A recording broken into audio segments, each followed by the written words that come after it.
What is going on, everybody? It's Monday night. It's time for another episode of Recovery Revolution Live. I'm Brett. I'm one of the co-hosts here on Recovery Revolution Live, and I also have another podcast called Recovery Survey with new episodes every Wednesday. Well, technically, almost every Wednesday. So this Wednesday, I'm actually re-releasing one of my old episodes because I'm in the process of moving, and right now I'm sitting in basically an empty apartment because I didn't have enough time to get all my equipment moved to the new place. But all right, we're gonna get through this, and yeah, I'm joined tonight by Grimes, the Miami, Florida president. Hello, Ashley. Hey, how are you? Doing all right. Glad to see you. I know we were all kind of scrambling here at the last minute trying to get everything figured out. Who was going to be on, who wasn't. Carl's a little under the weather tonight, so he last minute he kind of dropped out, and you texted and said you would step up and help co-host tonight. So grateful to have you on the show. Grateful to be here. We got this. Absolutely. Yeah, we Life gets got in the this. way, but we'll be all right. We've got We a great definitely got guest this. that'll fill in We the gaps. absolutely. And without any further ado, I'm going to introduce tonight's guest, Mr. J. Maxwell. What's How y'all going doing? on, man? Not much. How's everybody doing? Good, good. Let's make you the big square. I don't want to be the big square. We're the co-hosts. We're the little squares. All right. So how's everybody doing? Thank you for having me. This is truly an honor. I really appreciate the time tonight, and for everybody watching, thank you for joining us. Well, we're grateful you're here. Yeah, so why don't you tell the people that are on the stream about your book, man? That would be awesome. So I'm Jay Maxwell. I wrote a book of poetry. It's titled Sober Thoughts from the Crazy House. It is available on Amazon. I'll post the link here in just a minute. It's a collection of my struggles with addiction and mental illness over the years. As of now, I'm recovering, whenever truly recovered, right? Always in recovery. I've been recovering for a year and a half now, and staying strong. Tomorrow, I actually go back to school. I'm going to be starting my degree in substance abuse counseling to kind of help others with their own struggles and give a little back. So, yeah. That's awesome, Sounds man. exciting. Yeah, I'm definitely pumped. I'm going to be going back to school. I'm 31. Going back to school is a little weird, but I figure it'll be something that's going to make me happy and excited to get up in the morning and feel good about the work that I do, rather than the number of dead-end office jobs that I've worked for the last few years. So, yeah. Looking forward to going through school with like a clear head, because whenever I was in school, that was like the height of my addiction, and the last thing I cared about was class and studying and all that good stuff. Like, it's kind of a wonder that I got my first degree. So, yeah. If it makes you feel any better, I think I was 35, 36. I went back in 2020. So I just turned 37 in December. And so you're doing it before I did. So pat on the back for that. Cool. Yeah, and I'm in grad school now. So thank you. I appreciate it. Yeah, and for anyone that's interested in Jay's book, it is on our Facebook page, on the Recovery Revolution Facebook page, under the shop section. So if you guys are interested in that, it'll be available under the shop tab. Karen, I'm so proud of Jake too. So that's two of us. Oh, she's super proud. I'm not gonna lie, that's my mom. Hi, Mom. Yeah. I'll join the mom fan club. Cool. Very cool. It's awesome that you have family support. It's huge. Without her, my dad, my wife, who's in the other room, they've all been huge in my process, and I can honestly say that without them, it would have been drastically more difficult, and it may not have actually happened. So like I did it for me first, but I did it for them second, and I'm fully aware of that.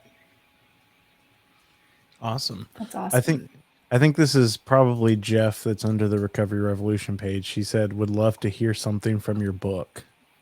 Oh, I would love to share something from my book. I actually have a few pieces that I wanted to read tonight. So um, some of them are a little lengthy. I have three that I was actually hoping to share.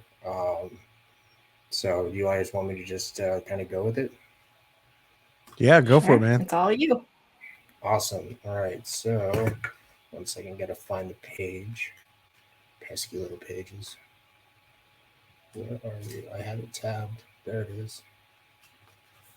All right. So this first one is a little bit shorter than the others, and it rhymes, which is unlike a lot of my poetry. For anybody who ends up getting my book, so you know I don't do a lot of rhyming. Some of that some of you might like that, some of you might not. Yeah. Anyways, this is titled "Addicted and Afflicted." When you're addicted to addiction, every sober moment is your greatest affliction. Blinded by solemn empty bliss of the seductive call by your wicked temptress, the drugs beckon, the bottle calls, caught in the throes of addiction's thralls, ready to give it up, to finally quit until you can't do anything without it. Another lapse, another failed attempt leaves you with the feeling of self contempt. So you stumble your way back to bad choices. They worked to keep away all the voices. The ones telling you you're nothing but shit. The ones telling you you're to just fucking end it. The ones calling you a failure and a loser. Just another washed up druggie or boozer. But how do you break the ties that bind? Rid yourself of the plague on body and mind. Rise above the desire, embrace the pain. Learn to cope and show restraint. Ask for help, don't go it alone. Don't judge yourself lest you cast the first stone. Thank you. That's Um, amazing. I, I appreciate that. Yeah, that one's so a lot of my stuff. It's definitely self-reflective. It's definitely on the darker side. It's very raw, as some of the people that have given me some feedback have put it. I don't really go for the happy-go-lucky, touchy-lovey stuff. It's not really my style. So, just a warning to anybody who's interested. If you're looking for cuddly, good feeling, happy go lucky stuff, my book may not be for you. Brett, you've read it, and I'm sure you can vouch. It's not for the faint of heart, but it's very real. It's all. Thank you, Cheryl. It's super real. Yeah, um, exactly. So that's that one. The second piece I'm going to read, I just read it to my wife, I think for the first time. It's not a new piece, it's just I haven't read it to her before until now, I guess. And she said it's her favorite, so hopefully y'all think the same. Um, it's titled Escape Artist. Every addict is different. They all have their own story, and even though they may sound the same, they don't repeat themselves. But one thing they all share is that desire to escape from the moment, from themselves, from their past, their fear of what may come, from the constant gnawing thoughts of what could have been, or would have been, or should have been. It's an art, really. I myself am an escape artist. I can get away from anything if I try hard enough. It started when I was a kid. I would get away on pure imagination, wandering wonderful worlds. But as I got older, I needed more than my own imagination. So I took others, stole myself away into the worlds they made between pages, So many places visited I'll never see. So many lives led that will never be. As I got older still, I needed more. So I turned to the real world to explore. First, I looked for a thrill, anything to get a rush, to raise my heart rate as high as the bar would go. Racing on rooftops of cars and traffic, making flamethrowers in the vacant lot at the end of my street, stealing my mom's car to sneak out when I was 14.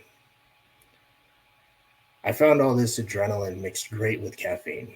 Eventually, all it left me with, though, was a bad case of insomnia. And after staying up for 3 days straight, the delirium led to some interesting places. Dark, distorted thoughts, jaded and warped, angst driven and depression ridden, these places became less of an escape and more of a cage forged from trauma. When I got to college, I discovered substance abuse, and that really cut me loose. Popping bottles and railing lines, escaping everything I could with anything I could find. It got so bad I couldn't go a minute sober. I realized I wasn't an escape artist anymore, just an addict always looking to score. But I was an addict before the drugs and the booze. I was an addict since my youth because I was always looking for that escape, always trying to get away from the moment and the boredom, get away from myself and my problems, rather than looking deeper for ways to solve them. Lately, I've tried a different approach. Instead of escaping, I've made it a point to stay grounded. My latest escape was from my former self, from my cravings and my vices, from my distorted views and bad choices. It's time I retired from being an escape artist to master the art of living in the moment. Thank you. So there's two things that very much touched me, and they were that piece that you just read was completely different than the other one, and equally as like moving, just in a completely different way. I definitely identified with, wanting to be able to live, and but the thing that at the beginning, when you were saying that like no two people were the same, and you weren't, and I'm not sure the exact wording, but about repeating, they weren't repeating themselves. And it was actually the exact opposite of how I felt, because I felt like I would repeat myself constantly and no one understood. And I could say it 500 different ways and nobody understood me. Okay, I get what you're saying. That's the great thing about this, is that we can like sit here and talk about it, and it can mean different things to different people and be just as moving in different ways. I think that's really cool. Oh, absolutely. That's part of why I love poetry, especially, is it's not how the writer intended it for it to be interpreted. It's how the writer hopes it gets reinterpreted. Because the writer may write something for themselves, as like for me, like I wrote all this for myself as a means to get ideas out of my head, to express myself, to kind of like, just get it off my chest and whatnot. And eventually it turned into a book. But I wasn't just writing it for me. I was writing it for whoever wanted to read it. And whoever wants to read it has the freedom to interpret it however they please, in whatever way it suits them.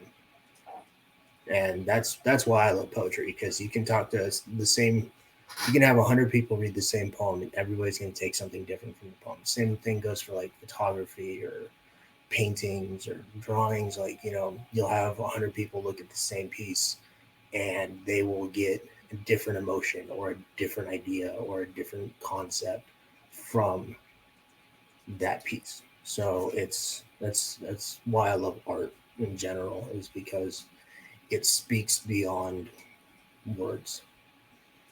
Well, can I ask you a question? When you're reading it now, do you feel the same emotions or the same way as when you were writing it, or do you kind of see it from it? I mean, like, you understand because you were there, and but has it like evolved the way you feel about what you wrote before? So I will always be attached to the pieces that I wrote because they will always hold a special place in my heart for the time that I wrote them. But I will never look at them the same way as when I wrote them because I don't ever feel that way again.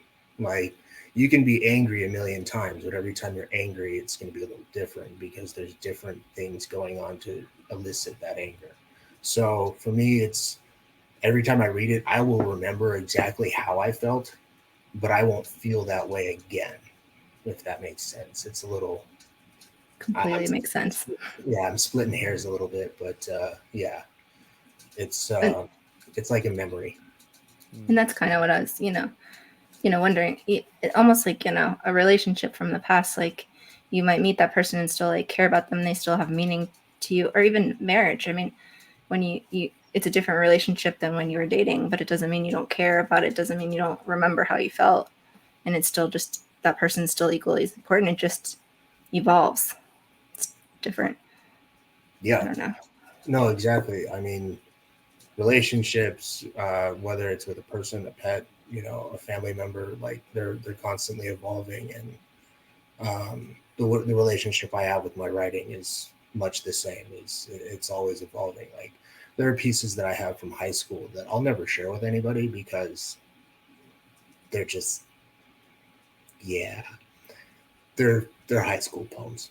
They need to see high school poems.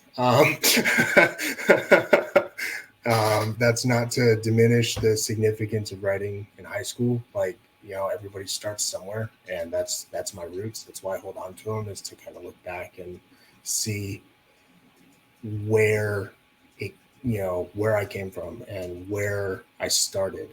But seeing that and comparing it to some of my more recent stuff, it's like night and day. So it's like, in a way, it boosts me, but it also keeps me humble. So it's like, okay, there's definitely that was definitely inside of me, but now this is what's inside of me, and I've come a long ways. Sorry if language is frowned upon.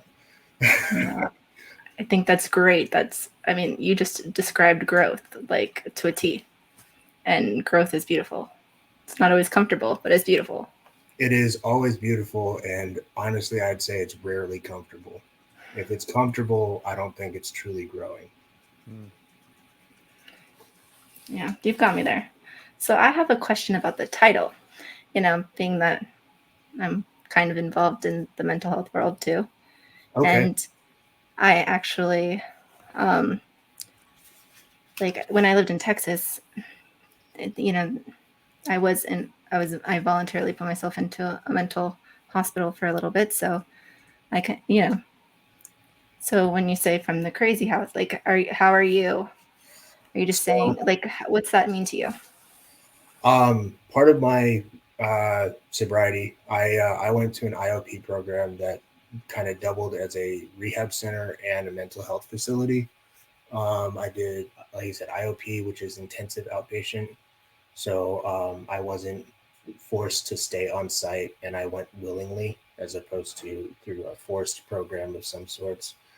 I woke up one day and was recovering from a hangover from multiple substances. I'm not going to go into a lot of details, but I just kind of looked at myself in the mirror and was like, what the fuck am I doing?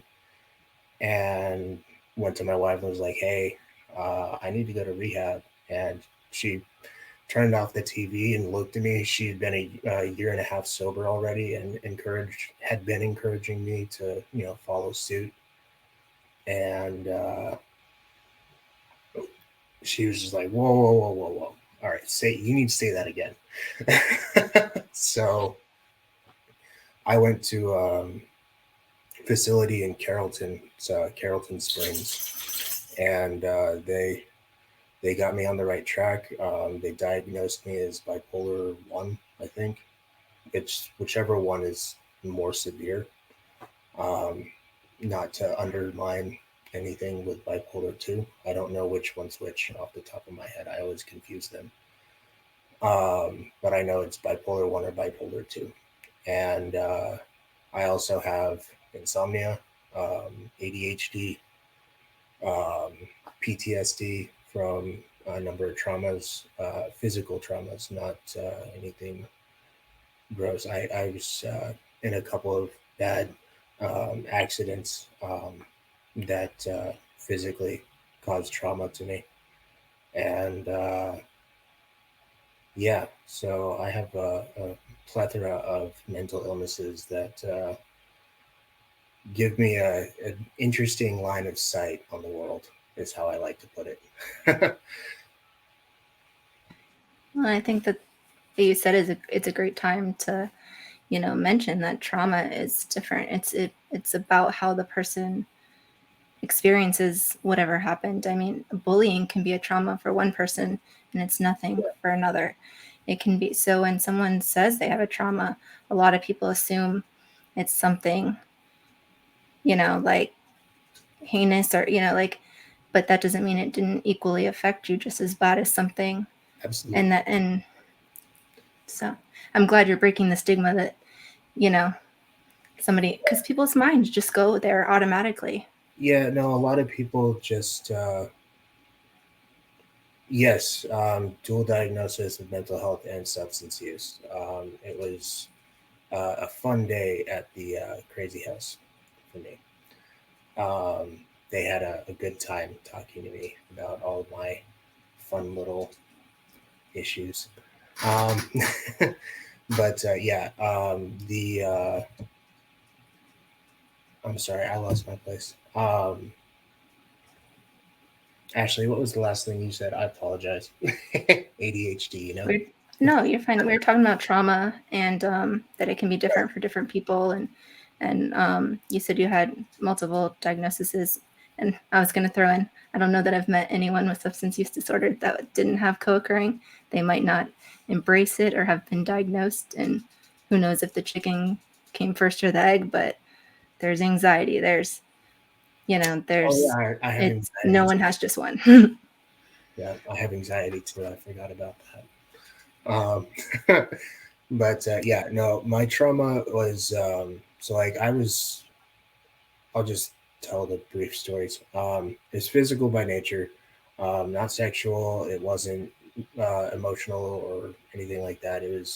I was the first one. I was at a pool, and I was playing with some friends, and I had a bad pool accident, and the outcome led to me almost dying. I had an out of body experience where I witnessed myself being operated on from the ceiling.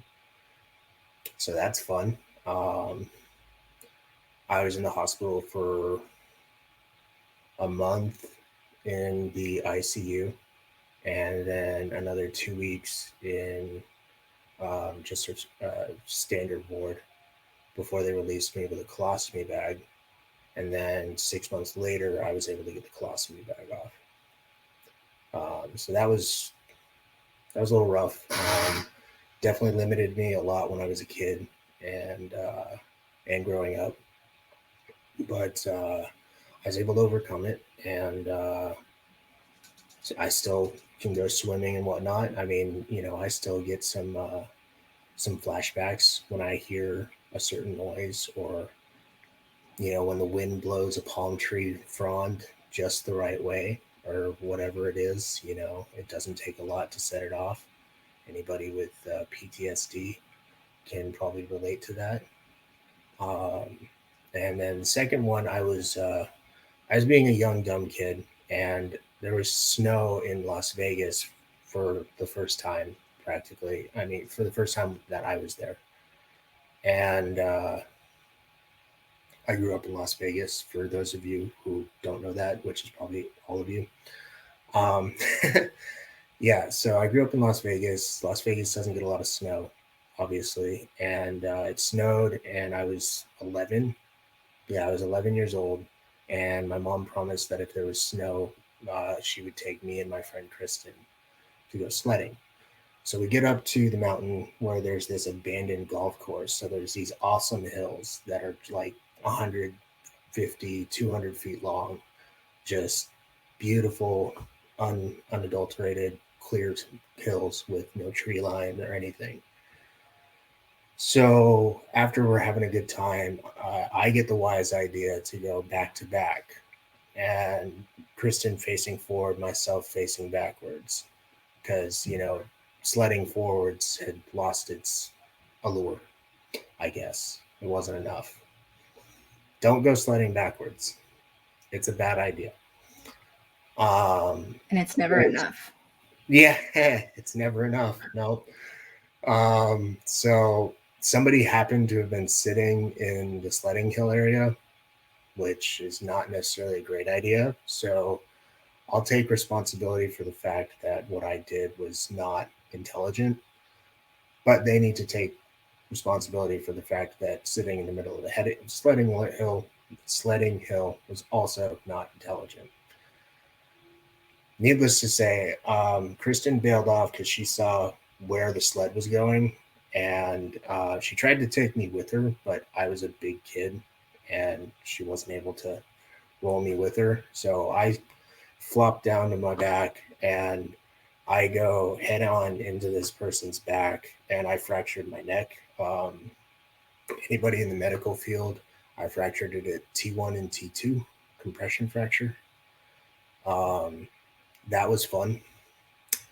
I was very limited on what I could do for a long time. I wasn't paralyzed or anything by any means, just had to play it real safe and let the bones kind of heal themselves. Like I needed a brace for like the first couple of days, and I was on very limited movement for the next couple weeks. And then the next few months after that, I still had like a lot of limitations. Like I couldn't run for like 6 months, which telling an 11-year-old kid that you can't run, come on. Like, so that was a little lame. So whenever it's like snowy or icy out, like I'll get some flashbacks with that, or like I'll see some things that aren't actually happening. And yeah, so that's my trauma experience. How do you handle it, and how do you like move through that moment? To move through it, I kind of just remind myself that it's not then anymore, it's now, and now I'm stronger than I was then. I remind myself that I've come a long way, and that I was able to get past all this other stuff that I've gotten through since then. And I just I give myself a pep talk. Essentially, it's all up here. That's where it always begins for me. Is it's up here is where the problem is. Up here is where the solution is too for me.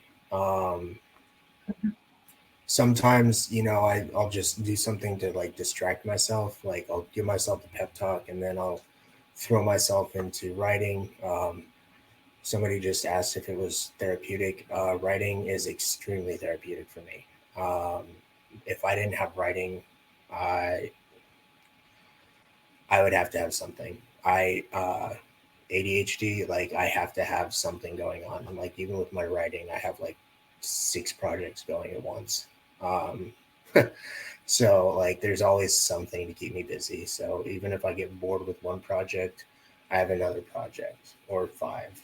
And yeah, I'm constantly working on something to just keep my mind off of things, or to help me work through things and kind of express myself on how I feel about things, and just get whatever's going on up here onto the page.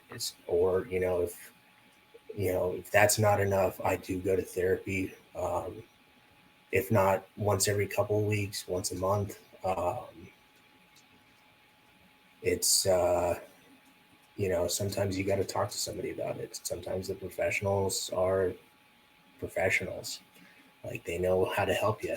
Like if I didn't go to my IOP program, if I didn't have my therapist, I might still have a lot of problems that I didn't know how to work through. but they've given me a lot of tools to add to my toolbox, and a lot of suggestions on how to face and cope with my issues.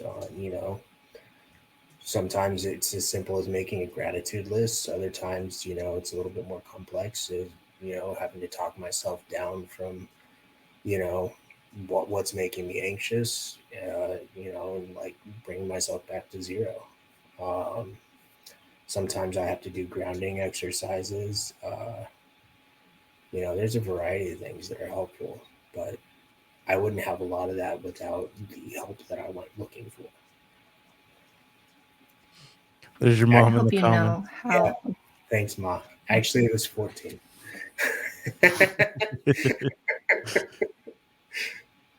I hope you know how incredibly proud of yourself you should be, and how amazing just being able to talk about it the way you're talking about it, to be able to help others, and to be able to admit that you have hard times and say how you get through them.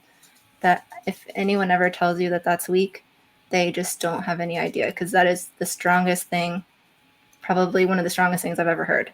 And it is very, very beautiful, and you should be very, very proud. Thank you very much. I appreciate that. And I am proud. Not over proud. Just proud. Yeah. And your mom and your wife should be proud too. Oh, they are. I'm sure they had a lot to do with it too. They had so much to do with it. My wife especially. I wouldn't be here without her. And I tell her that probably not as much as I should. But I definitely tell her that. Hey, baby. She heard me. It's those people that believe in us and hope for us before we believe in ourselves that make that difference. Yeah. Like, asking for help is definitely one of the hardest things I've had to do in life. If it's not the hardest, it's probably top 5.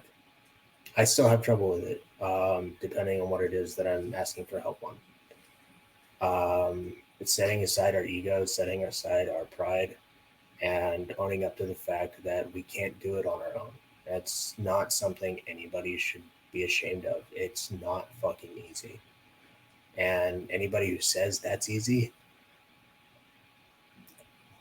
they're either liars or they are the most humble, down to earth, just saint on the planet. And I'd love to meet them, to just talk to them for a little bit. But I haven't come across that person yet. Yeah, but I think it's hard in the beginning when you're like with the admission part, because you don't, at least from my own experience, like I didn't really know where to go to get the help. Like I knew I could probably go to rehab, but I didn't really have the money to, and I didn't know about like 12-step fellowships or anything like that. So I think in the beginning, at least for me, and I'm sure other people out there too, it's hard to find that place, find that community or that support or wherever that solution is to help you get to that point.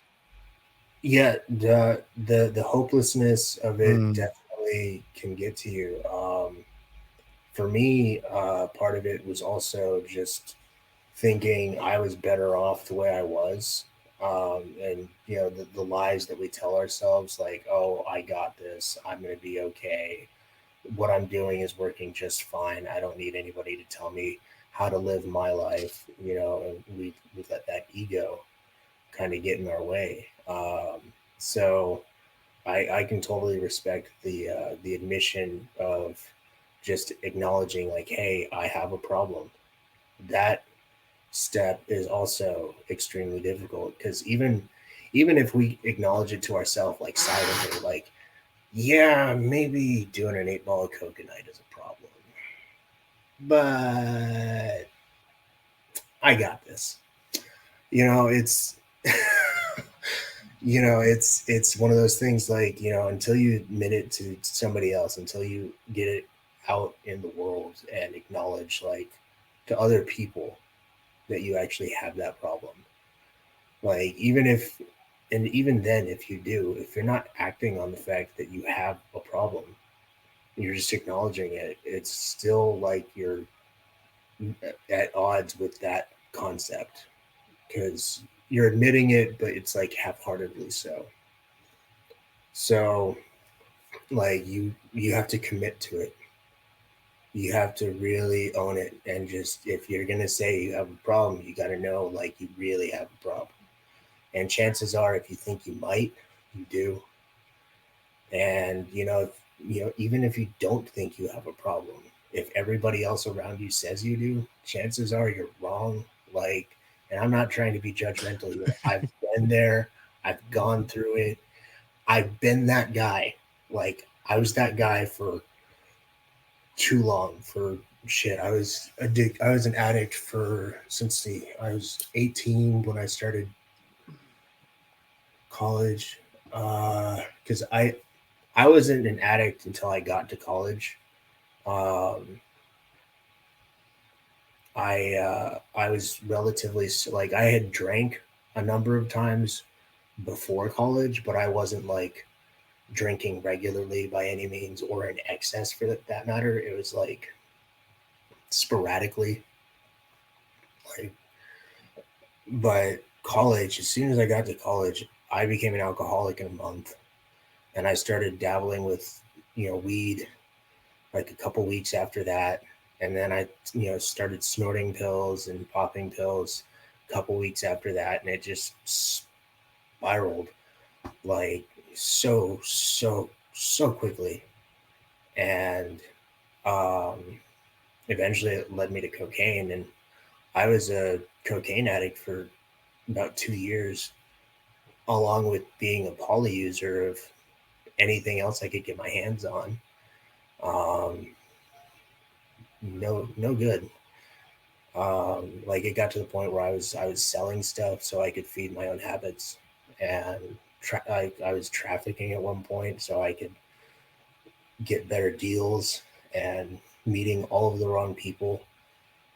Like, I became a professional middleman for a little while being in college, which that's a great demographic as far as that goes, but it yeah, it was a nightmare. Like, the fact that I didn't end up in prison is a wonder. The fact that I didn't end up dead is a wonder. Yeah, I was also my best customer, JR. Facts, big facts. I was also my worst customer because I didn't pay myself anything. Yeah, it was rough. So anyways, college ended and I was still, doing the same shit. And then we moved out here to Texas because I went to college in Reno, which is 8 hours north of Las Vegas, for anybody wondering. And then we moved out here because my wife got a job out here, and it made just way more sense for us to be out here. And all of a sudden, I didn't know anybody out here. So all of a sudden, all my habits like went from here to, and I became a huge alcoholic again, to compensate, like, to the point where I was drinking a bottle a night regularly. Sometimes it would be a handle. It was always whiskey, so it was high proof. Like, it was ugly. And then I met people that, and I started getting back into the same habits, because whenever you drink like that, you meet people that drink like that, and usually people that drink like that do other stuff too. So it started leading me down the same road, and then it does take us to the crazy house, Ashley. It's no good. It's not worth it. I learned that the hard way. And the whole time you've been talking, what's been going through my head is, think about if you would have asked for help and, you wouldn't have received it, or there wouldn't have been the resources to receive it. How much harder would it have been to ask for help the next time? Would the story be different, do you think? It's yeah. I mean, there were a couple times where I actually went looking for help. I went to a couple of different therapists and kind of laid it out for them. And I was lucky enough to have uh, some financial means to my name, and that's part of how I was able to afford my habits in a lot of ways. And it's like they just didn't hear me. And whenever you go to somebody and it's like you're not heard, it's like it reinforces that either what you're doing is okay or what you're doing doesn't matter or you don't matter, or and it just makes it that much worse.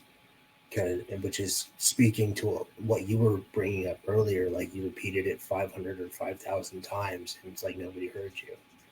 Like I know exactly what you mean by that. I experienced that, not 5,000 times, but my fair share for sure. And it's heartbreaking because like inside it's like somebody's just like wrenching your heart around, wearing a glove wrapped in barbed wire. Mm. And you're just standing there taking it like you don't matter. And it's like, what the fuck? Like there was a couple of sessions where I literally stood up in the middle and walked out, and I was like, you didn't fucking listen to me at all. Like there is one in particular that I will never forget, and I wrote him a review, 1 star. Um, I hope that made an impact. At least he got one. If there was an option to Better give than zero, none. if there was an option to give zero, he would have gotten zero. So I went in there. I sat down. I gave him my spiel for like 20 minutes, at least 20 minutes straight. Just me, just going and talking forever. And he responds to me like, okay, I think I get what you're saying, but how does that make you feel? I wanted to throw a table at him. Because if he had been listening, he would have known how that made me feel. Because I told him how I felt repeatedly in like 18 or 20 or 30 or 500 different ways in a span of 20 minutes. And like, I got up and I was like, you don't listen, do you? And I just turned around and left. And after that experience, I had a hard time going to get help because I was afraid that was the experience I was going to have anywhere I went looking. So, speaking to your point about how it can make you feel when you feel like you don't have the means to get it, or even if you have the means, if you aren't going to be heard when you go to get it, like I encourage you to just keep trying. And I think that as much, like for you, do you think that as hard as it is to ask for help, maybe like as a society, we need to be better at listening and empathizing and 100%. giving help when it's asked for? 100%. I mean, this is not just a personal issue, it's absolutely a societal issue. I mean, we have pop culture media telling us on a constant basis that, drinking and doing drugs is like the cool thing to do, and it ruins children. And I'm not saying that we need to censor media. That's the last thing I want to do. I'm saying that we need to own up to the fact that that's bullshit and change the message that we're sending our youth and talk to them about the real shit on how, yeah, all this shit may make you feel great for like a few hours, if that, but the ramifications that it brings are lifelong and possibly fatal and can ruin lives in a matter of minutes, if not seconds. And it's some serious shit, and we don't talk about that enough. I think society needs to learn that being sensitive to the fact that this is an epidemic, not just for like painkillers, but for substance abuse at large.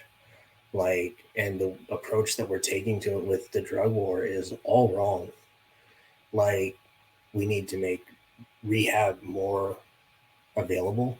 We need to make, uh, we need to normalize therapy. We need, oh man, I could talk about this for so long. There's so much I could say about this. It's, yeah, society at large needs to really, really just step up its game. And it's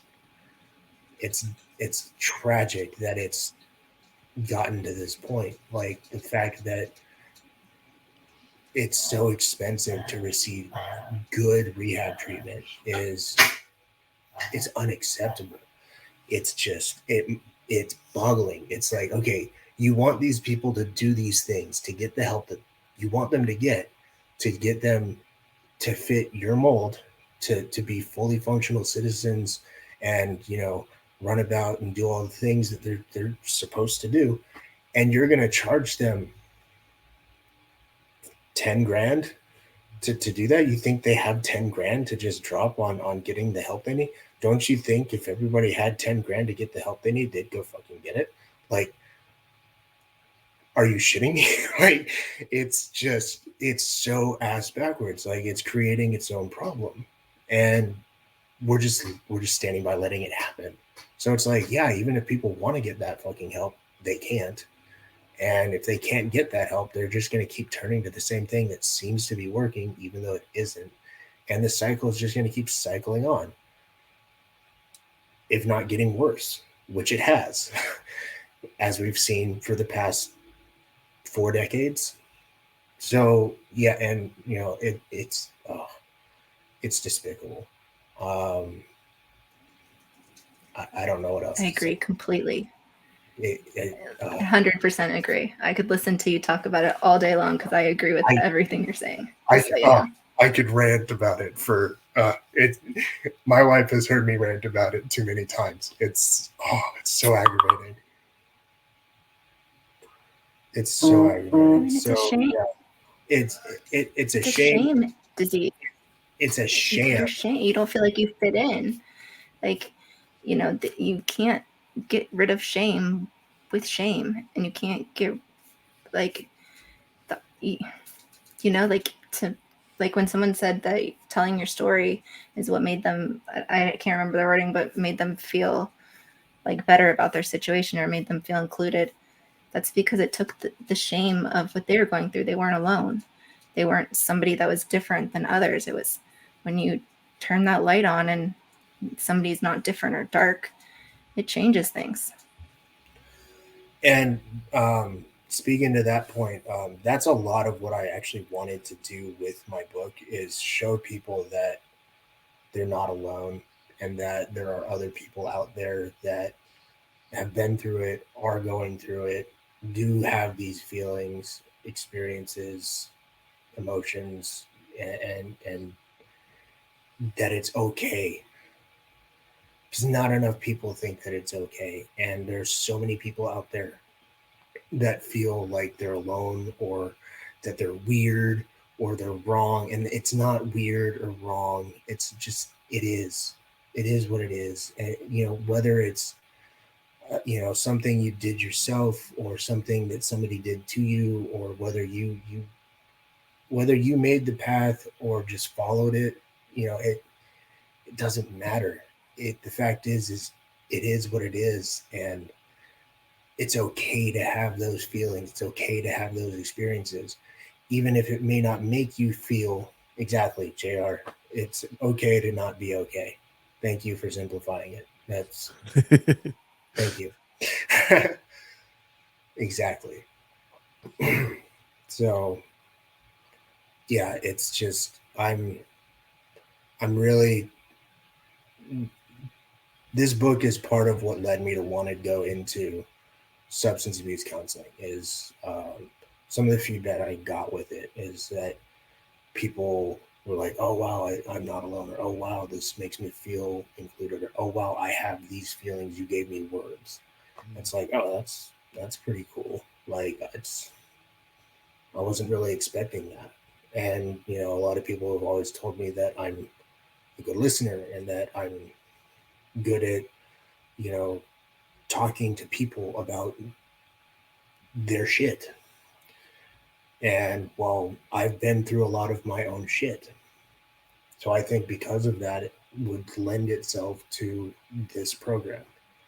And I think that shows a lot in my book. So yeah, it's all about helping people and wanting to connect and the stigma that it's JR, you're funny. And the stigma, because it's just it's time. Like, we created the stigma as a society, and we shame people for it. Like, we didn't do it in the beginning ourselves. Like, they used to prescribe half this stuff that's illegal, and then it became illegal, and so cartels started making it and made almost trillions of dollars off of it because people became addicted to it, and they still wanted that shit because, one, it worked, and two, it worked really good. But we started it. Like, how are we gonna not take ownership over that? And how are we gonna just say, like, oh, well, it's their problem, it's not our problem, it's their issues? Like, no, it's a societal issue. It has to be a societal issue. I mean, this might step on some toes, and I apologize if it does. Cancer is a societal issue. Why can't we treat this the same way we treat cancer? I mean, we've already proven that substance abuse disorder is genetically predisposed. We've proven it. Like, it's a genetic inclination towards substance use. Well, some have genetic factors. Yes, for some. Not everybody. Yeah. Not everybody. Yes. Okay. And taken. But I mean, for the others, it's an environmental. So it's still society's fault. So it's got to be a society's solution. Exactly. So from both angles, it still comes back to society. And so yes, society needs to step up their fucking game, because the ball has been dropped, and it's just kind of sitting there and it's going flat. Well, I completely agree. Yeah, We got some birthdays. Before you read the third poem, let's take a quick break and we'll do the birthday video. And for anybody that would like to be included in the January video, there's a Facebook post that's pinned to the top of the Recovery Revolution page. So if you'd like to be included, or if you are celebrating in the month of January, drop your clean or sober date in the comments and you'll be included. And without further ado, once I find it, because I'm still scrolling, stalling. Where's our birthday cake? We're in our emotions. We need chocolate for this birthday celebration. Talk to JR. He should send us each little cakes. All right, here's the video with the December celebrants.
All right. So, like I said before, if you guys are interested in being on the January list, be sure to comment right here on this lovely Facebook post that is pinned to the top of the page, and you can be included in the January birthday celebration. Also, I forgot to show it earlier when Jay was showing it. There's the cover of his book. If anybody is interested, there's a little closer view of the book cover so that you guys can see that at home. And if I wasn't in the middle of moving, I would have held up my copy in front of the camera, but unfortunately, it is still in a box at the new house. So, yeah.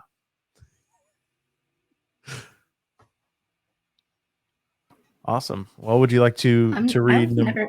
Oh, go ahead, Ashley. Sorry.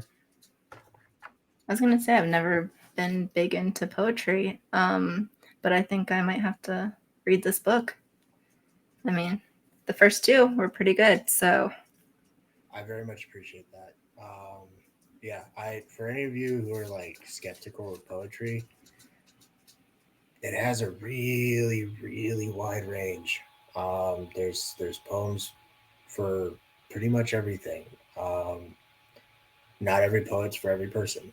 There's plenty of poets that I think are garbage. Uh, but there's a poet out there for everyone, I promise. And if you're interested in my work in advance, I thank you from the bottom of my heart. So this third piece is kind of autobiographical, like the last one, Escape Artist. It's kind of telling my story, but it's not telling like the whole story. It's more focused on the story of my addiction. Um, so it's just it's just a little more focused, and again, it's a little on the darker side. So yeah, it is titled "Running," and it's my favorite piece that I've written. If that matters. We all have our demons. Mine made me run and run and run until I realized that's all I'd been doing. And every time I looked back, they were still right there, chasing me to an early grave. After chasing shots with shots and chopping line after line, indulging the ritual time after time, never knowing where to draw the line, never believing the smoke could get too thick, spending night after night making myself sick, and day after day trying to keep the demons at bay, to keep them from getting hold and dragging me down, never seeing that I was just feeding them. I was too busy being young and invincible. I wasn't ready to face them. So I ran. At first, it was fun. The chase was part of the game, always racing after the next high, looking for the next drug, another trophy for the collection. Hunter S. Thompson, he would have been proud, but for all the wrong reasons. I would have held my own had we crossed paths. I learned a lot from my own fear and loathing after growing up in Las Vegas. I ran for over a decade, getting further and further from the truth, deluding myself with anything but reality.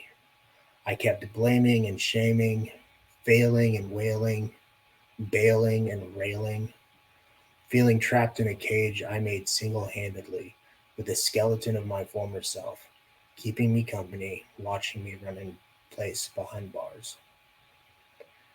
Every now and then a sober thought would surface.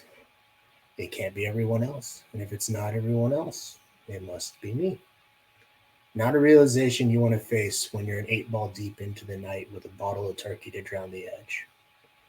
So like any good addict, I kept running. I was my own biggest problem, my own worst enemy, my greatest downfall. All my skeletons in the closet kept trying to open the door, kept trying to invite me in, kept nagging at my conscience. So I kept bottling with the bottle and ignoring their call, thinking I could outrun them all. Too much was never enough. I had already beaten death once, so I could do it again, right? The rush of feeling invincible, the high of beating mortality, the unbridled euphoria of running along that line. I was ready for that moment, to lock eyes with the Reaper once more, to have another dance with fate. That's what I told myself, and the lie is always more beautiful and simpler to swallow. I didn't know what else to do, and I couldn't say no because I kept wanting to run, even though I had nowhere to go. Nowhere but deeper into the hole, deeper into the darkness of denial. In denial, it isn't just a river in Egypt, but damn it, does it flow the same way. Muddy and dangerous, the current can pull you under, and if the water doesn't kill you, its inhabitants will. Excuse me. Lately, I've been reflecting on who I am and who I was, where I'm going and where I've been, how I got here and where I could be, wrestling with my thoughts. It's an improvement from getting in fistfights with brick walls. I liked hitting things I couldn't break because I wouldn't be accountable for the damage. The only thing that would break was me, and I was already broken. So when would it be time to pick up the pieces, to put myself back together? When was it time to see the truth in all the lies, to tear walls down, rip doors from hinge, and bare the skeletons of my closet to the very last bone? When would it dawn on me that the sun will shine on despite the shadows? When was it time to rejoin the world and see the light? When will I learn to face myself? Today. Today is the day. Carpe fucking diem. The time is now. Tomorrow never comes to those who wait, and opportunity rarely comes knocking. No one else is going to save me, especially when I didn't want to be saved.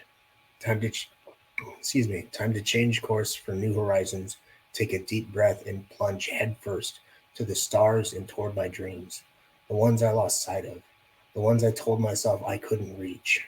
No more running away. It's time I stare down my demons and take hold of my sanity. This is my life and I only get one, and it's up to me to be the change that I want to see. The only running I'm doing now is chasing dreams. Thank you. I love how that ends. The only running I'm doing now is chasing dreams. I really like the way it ends too. And you know what? How it begins is pretty cool. Like, because, being a deep thinker and overthinking everything, you know, invincible but not ready to face the demons. Like, that kind of stood out to me because it's so opposite. You were invincible, so you wouldn't have been afraid of the demons if you really felt invincible. Like, in my head, like that's how I'm. And so I'm like, so, but not ready to face the demons. Like, and as you go on, you evolve and, face everything. But it's like, we get it in our head that we're like stronger than this stuff, that we're outrunning it because we're strong. And it's, it's opposite of each other. It's just, Yeah, no, the way it made me think. I love that. The contrast of it was intentional. So like, because whenever you're young, you feel like you can conquer the world, and you can do anything, and you have all the piss and vinegar to get you through the day, and it's just, you're not going to be stopped by nothing. Except that's not true for any of us. And so it's like a lie that we tell ourselves. It's a lie that we believe. And that's like the most dangerous type of lie, is the one that you believe yourself. And I think every person who suffers from addiction or who suffered from addiction could agree with that, is they always tell themselves a number of lies, that they're stronger than it, they don't need it, they can kick it whenever they want, it's not that big a deal, it's not that bad. Whichever one of those you want to take your pick of. I'm sure I told myself every single one. So like I'm not any special category here, but that was part of it. That was intentional. I wanted to allude to that concept of lying to ourselves, and how even though we may feel invincible, we're everything but. Sorry for my squeaky chair. No, you're good. You're good. I loved the where you brought in your roots with the Las Vegas, and you're talking about Hunter S. Thompson and Fear and Loathing. I caught that and was like, I like that. That was definitely clever how you worked that in. Thank you. Yeah, no, Hunter S. I still love the guy.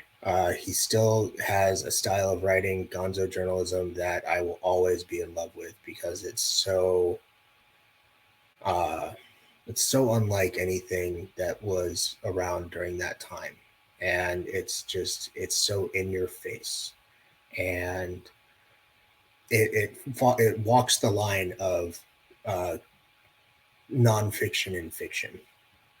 And I love how it plays between the two, because it takes reality and then twists it just a little bit, and gives an interesting little twist. And it's just, so I can't knock the guy. I can't say that he isn't still somebody I favor as far as his writing goes, but I can honestly say that everything else he did, I liked him for a lot of other reasons that I don't like him for anymore. Yeah, he was a character for sure.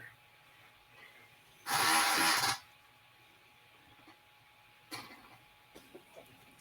am so happy that you're not on substances anymore, because it would have been such a shame for that brain to not be shared with the world. Like, you are giving us such a gift by sharing it, and I'm glad you're able to. Thank you. I truly appreciate that. I'm actually working on volume 2 right now of Sober Thoughts. It's 2/3 of the way done. I decided that I wasn't done talking about this subject, and yeah, I hope it's as successful, if not more so, than the first, and I hope that it's at the very least as provoking. Do you have a set release date when you think Volume 2 is going to be out? No, I'm still working on the content. I'm not even in the editing stages. So when I say it's 2/3 of the way done, I mean the content is about 2/3 complete, and I still have a lot more writing to do. And I don't rush my writing. I let it come to me. I don't force it. I have so many other projects to work on that I can just kind of take my pick when I want, and it's not something. So if I'm exactly art in motion, Ian, exactly, it's not something I want to ever feel like is work. Like, the whole point of it is for me to be, enjoying it and feeling like it's something fun.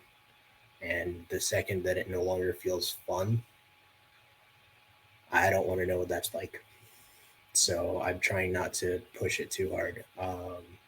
If I had to do a release date, maybe end of the year.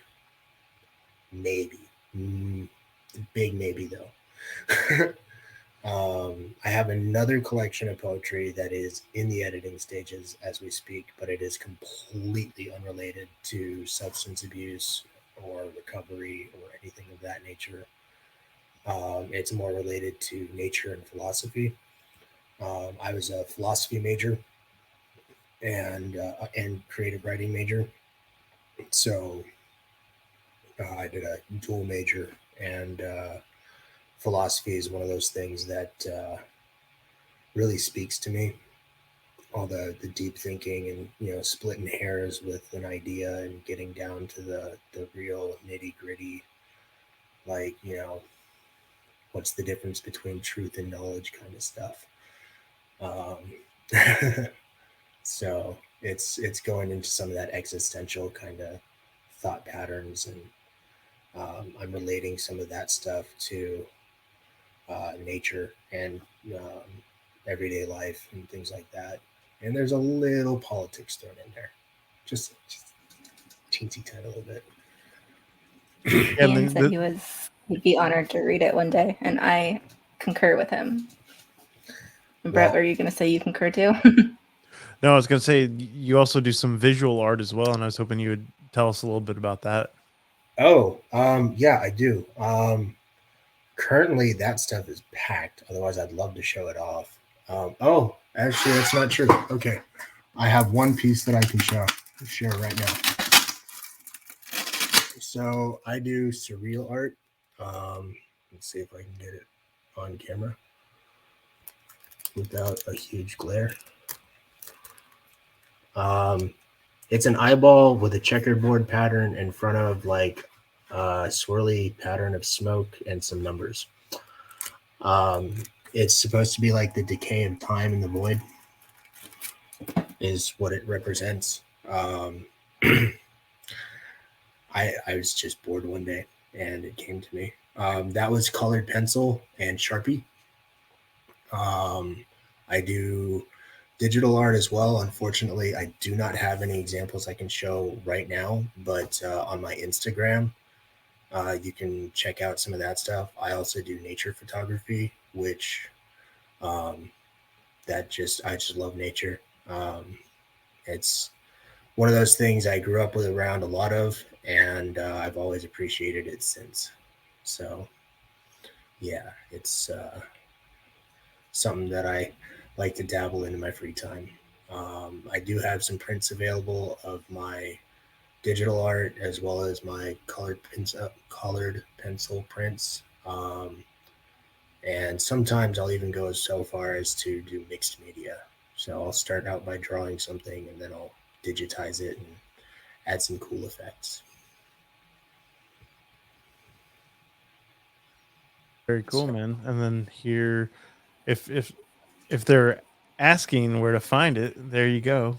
There's your Instagram handle for everyone that's interested. Sorry, I was kind of quiet there for a minute. I was like, I can't remember exactly what it is, and I wanted to make sure I got it right. Yep, that's it. So right there.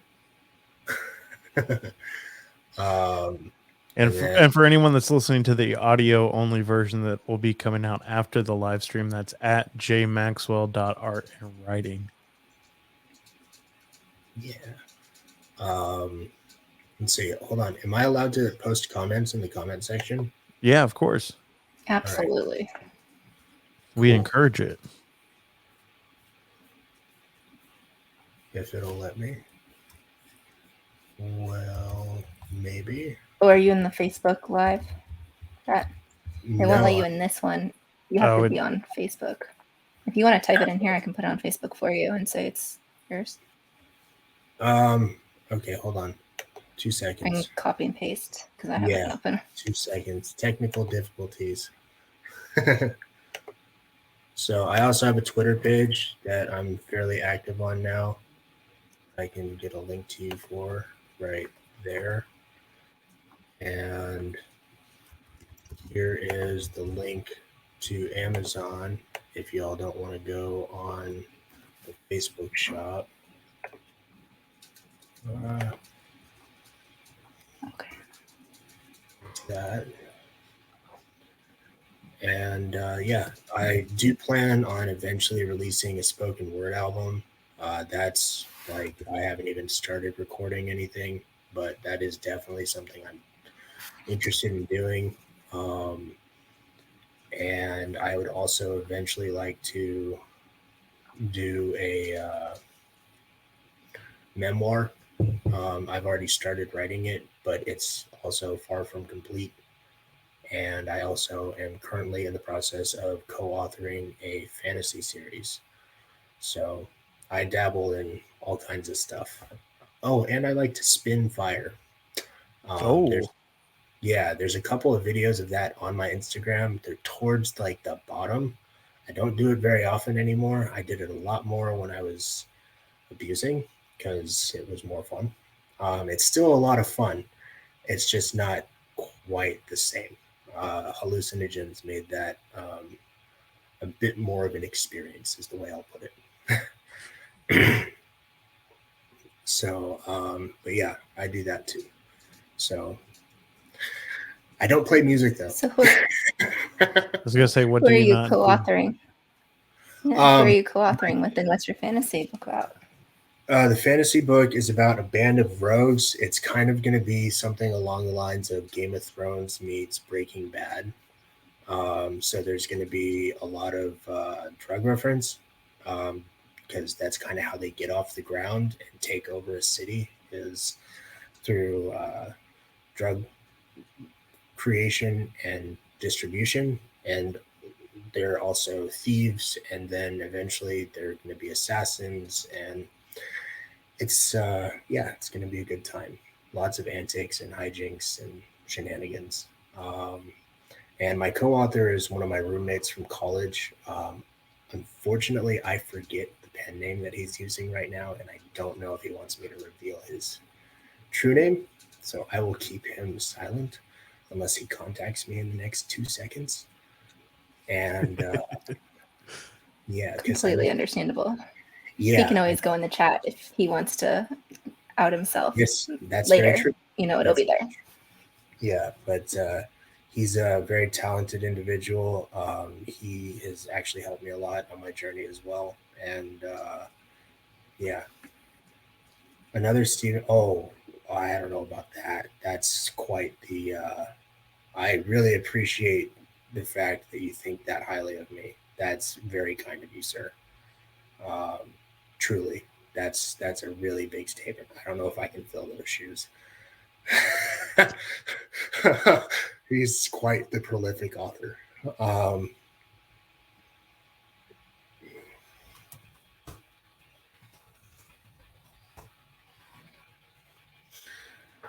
Yeah. Do you know what I wanted to be when I was a kid? No, what did you want to be? A writer. But I've never started. Oh, that's I have because I have too many ideas and I can't narrow it down, and so I don't. Just have to start. But I'm like, oh well, I'll find something. There'll be something that happens, and I still haven't done it. So you're living my childhood fantasy, just so you know. Well, if you ever get started, I would be glad to give you some pointers and read and review your stuff. And I mean that. I love helping other creatives, sincerely. Well, thank you. It's that shame thing, like going through school. It's like it was something that was so important, and then and teachers didn't mean to, but they're like, "That's a run-on sentence." That's and it just now it just seems so scarier than it should be, but it just is. Yeah. No, I totally get that. Writing can definitely be an intimidating beast because you can write about anything and there's no wrong way to do it. Okay, that's not true. There's some wrong ways to do it. I misspoke there. There's definitely some wrong ways to do it, but there's so many right ways to do it, is what I should say. There's so many ways you can write the same sentence, and there's so many of them that are 100% fine. Like, they're just, some may be better than others, but it's not really about how great it is. It's about getting it down in the first place. The best thing about writing is you can always go back and edit. I can't tell you how many times I have gone back to, because right now we're on we're about to start chapter 14. We just finished chapter 13 with a chase scene. It was fun. And we've gone back through the chapters. Some of them are just a couple. Others we've gone back through like 3 or 4, maybe 5 times to revise them. And we've added stuff, taken stuff out, changed names of characters, changed it's totally gone a different direction than we intended with the outlines that we've done. So that's the best thing about writing, is you can do whatever you want with it, but it's it's definitely something I encourage you to do. It's a great way to express yourself. It's a great way to pass the time, and it's something that you can use to reach others, which that goes back to the whole society thing. Connecting with each other and just acting like a society. Well, until I get the guts to do it, I'm definitely a reader, and soaking up as many things as I can read as possible. It's probably my favorite thing to do is to read. Well, hey, us writers, we need you readers, so don't stop doing that either. Yeah, I mean, it's not nearly as fun if no one reads it, right? No, it's really not. I mean, I would love more people to read my stuff just for the sake of reading it. Like, I would love to get more feedback on it, positive and negative, because positive, that's just, oh cool, somebody else liked it, but negative, that's something I can learn from. Like, that's something I can use to put towards future writing. So it's like there's no bad outcome there, unless somebody's just being a real meanie. That's the word I'm going to use. If they're just being intentionally rude, yeah, I'm not going to grow from that. But if somebody gives me some constructive criticism where it's like, hey, you could have done this way and it would have been better, it's like, okay, cool. Like, thanks. I appreciate you giving me that insight. Like, so so anybody who's listening that doesn't like my stuff, let me know why. Like, sincerely, I'd love to hear what you think was wrong and how I can improve, because that's the goal. Improve. Growth. Well, and I mean, it's more of a somebody that's honest and that tells you so that you can grow and have a debate and conversation. That's more, to me, that's showing more respect than someone that lies or pretends or doesn't even read it and pretends they did. Like, Yeah, I don't want somebody to just say that they read it and just blow smoke up my ass. That's no, don't do that. I don't need that. That's worthless. Yeah, that's actually how I met Jeff Vickers. Is he sent me one of his articles that he wrote, and I read it, and I replied that I didn't agree with what he said in his article, and then we started a whole conversation, and then he ended up on the podcast, and now he's on the Facebook page, and he has his own live show, and the rest is history.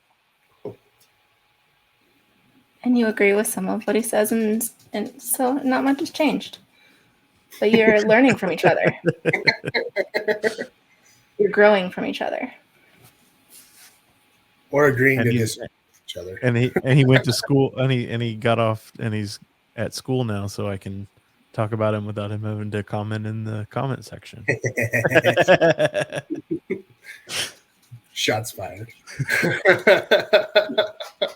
You'll hear about it tomorrow. Don't worry.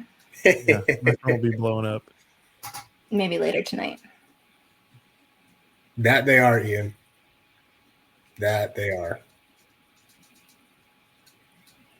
Yep. Thank you, Ian. You've been very supportive. Yes, thank you for joining us tonight.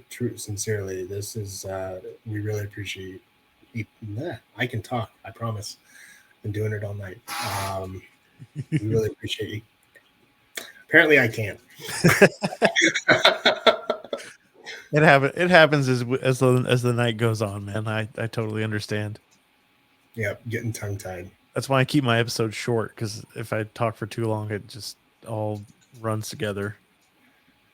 Well, I sneak a sip of Diet Coke when the camera doesn't show me, because I get all dry like that, and then I get tongue tied because my mouth's all dry. Yeah, I took advantage of that during the break.